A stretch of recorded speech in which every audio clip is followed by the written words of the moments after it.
A short time ago, the United States military began major combat operations in Iran.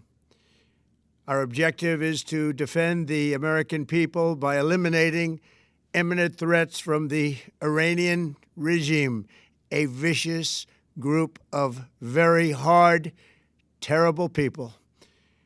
Its menacing activities directly endanger the United States, our troops, our bases overseas, and our allies throughout the world. For 47 years, the Iranian regime has chanted death to America and waged an unending campaign of bloodshed and mass murder, targeting the United States, our troops, and the innocent people in many, many countries. Among the regime's very first acts was to back a violent takeover of the U.S. Embassy in Tehran, holding dozens of American hostages for 444 days. In 1983, Iran's proxies carried out the Marine barracks bombing in Beirut that killed 241 American military personnel. In 2000, they knew and were probably involved with the attack on the USS Cole. Many died.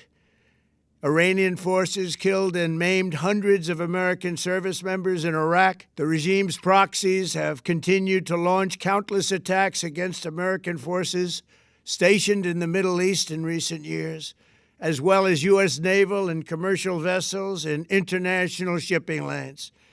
It's been mass terror, and we're not going to put up with it any longer.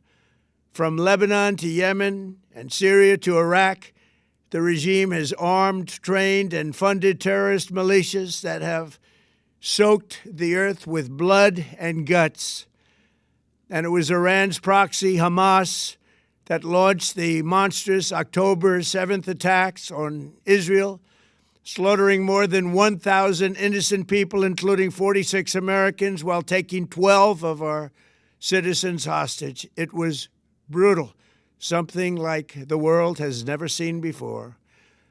Iran is the world's #1 state sponsor of terror and just recently killed tens of thousands of its own citizens on the street as they protested. It has always been the policy of the United States, in particular, my administration, that this terrorist regime can never have a nuclear weapon.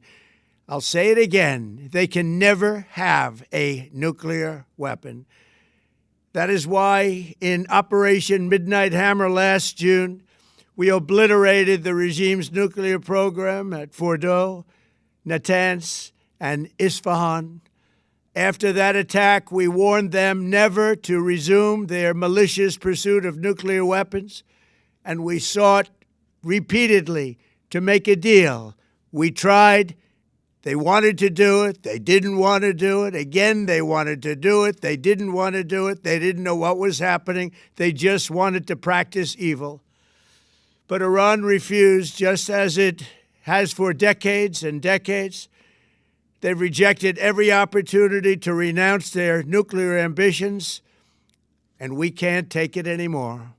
Instead, they attempted to rebuild their nuclear program and to continue developing long-range missiles that can now threaten our very good friends and allies in Europe, our troops stationed overseas, and could soon reach the American homeland.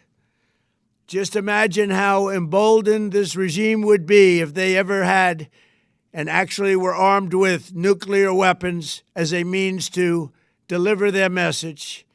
For these reasons, the United States military is undertaking a massive and ongoing operation to prevent this very wicked, radical dictatorship from threatening America and our core national security interests. We are going to destroy their missiles and raise their missile industry to the ground. It will be totally, again, obliterated.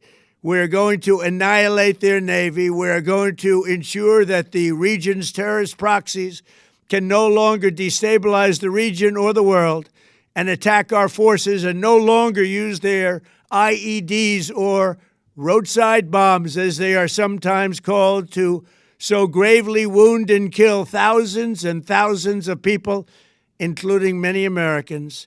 and we will ensure that Iran does not obtain a nuclear weapon. It's a very simple message. They will never have a nuclear weapon. This regime will soon learn that no one should challenge the strength and might of the United States Armed Forces. I built and rebuilt our military in my first administration, and there is no military on earth even close to its power, strength, or sophistication.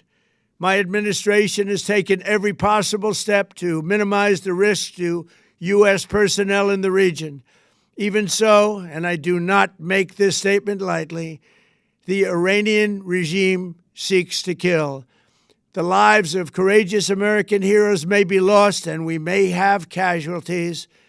That often happens in war. But we're doing this not for now. We're doing this for the future, and it is a noble mission. We pray for every service member as they selflessly risk their lives to ensure that Americans and our children will never be threatened by a nuclear-armed Iran. We ask God to protect all of our heroes in harm's way, and we trust that, with His help, the men and women of the armed forces will prevail. We have the greatest in the world, and they will prevail. To the members of the Islamic Revolutionary Guard, the armed forces, and all of the police, I say tonight that you must lay down your weapons and have complete immunity, or, in the alternative, face certain death. So, lay down your arms. You will be treated fairly with total immunity, or you will face certain death. Finally, to the great, proud people of Iran, I say tonight that the hour of your freedom is at hand. Stay sheltered. Don't leave your home. It's very dangerous outside. Bombs will be dropping everywhere. When we are finished, take over your government. It will be yours to take. This will be probably your only chance for generations. For many years, you have asked for America's help, but you never got it. No president was willing to do what I am willing to do tonight. Now you have a president who is giving you what you want. So let's see how you respond. America is backing you with overwhelming strength and devastating force.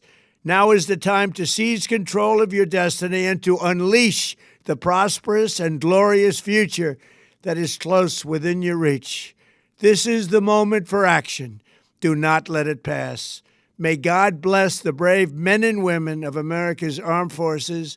May God bless the United States of America. May God bless you all.